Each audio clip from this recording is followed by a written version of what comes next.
বিশ্বের কোটি কোটি খ্রিস্টান ধর্মাবলম্বী ভাই বোনদেরকে আরো একবার আন্তরিক শুভেচ্ছা জানাই। প্রিয় উপস্থিতিবৃন্দ, খ্রিস্টান ধর্মাবলম্বী ভাই বোনেরা বিশ্বাস করেন পাপাচার, অনাচার, অবিচারের পথ থেকে সরিয়ে মানব জাতিকে সত্য ও ন্যায়ের পথে পরিচালিত করতেই পৃথিবীতে যীশু খ্রিস্টের আগমন হয়েছিল। এই বিশ্বাসের সঙ্গে কিন্তু কারোই কোনো দ্বিমত নেই। বিভিন্ন ধর্ম অনুসারীদের বিশ্বাস এবং ধর্মাচরণে পার্থক্য পরিলক্ষিত হলেও শেষ পর্যন্ত কিন্তু, যা একটু আগে মহাসচিব সাহেব ওনার বক্তব্যে বলেছেন, প্রতিটি ধর্মের মূল প্রতিপাদ্যই হচ্ছে স্রষ্টার প্রতি সৃষ্টির নিঃশর্ত আত্মসমর্পণ। প্রতিটি ধর্মের প্রতিটি সৎকর্মের মূল লক্ষ্যই হচ্ছে পৃথিবীতে সত্য, ন্যায় এবং মানবিক সমাজ প্রতিষ্ঠা। এবং এ কারণেই সকল প্রকারের অন্যায় অবিচারের বিপক্ষে দাঁড়িয়ে নিজের অধিকার প্রতিষ্ঠার যে লক্ষ্য সক্রিয় থাকা, এটি কিন্তু শুধুমাত্র রাজনৈতিক কারণে নয়, বরং প্রতিটি বিশ্বাসী মানুষের ধর্মীয় এবং নৈতিক দায়িত্ব বলেও আমি ব্যক্তিগতভাবে বিশ্বাস করি।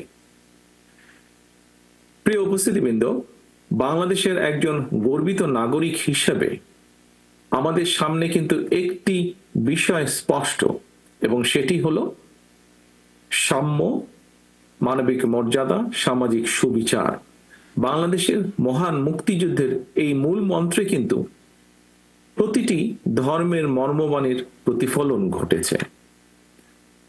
তবে অত্যন্ত দুঃখের সাথে আমরা লক্ষ্য করেছি, দেশ স্বাধীনের পর থেকে, এই যে কিছুদিন আগে যে পলাতক স্বৈরাচার, এই দলটি যখন দেশ স্বাধীনের পরেও দায়িত্ব নিয়েছিল দেশের, সেই সময় থেকে এবং বিশেষ করে পলাতক যে স্বৈরাচার ছিল সেই দলের শাসনকালে আমরা লক্ষ্য করেছি অত্যন্ত দুঃখের সাথে দেশের জনগণ মুক্তিযুদ্ধের যে কাঙ্ক্ষিত যে তাদের আশা আকাঙ্ক্ষা ছিল, সেটির প্রতিফলন কিন্তু তাদের সময়গুলোতে দেখা যায়নি।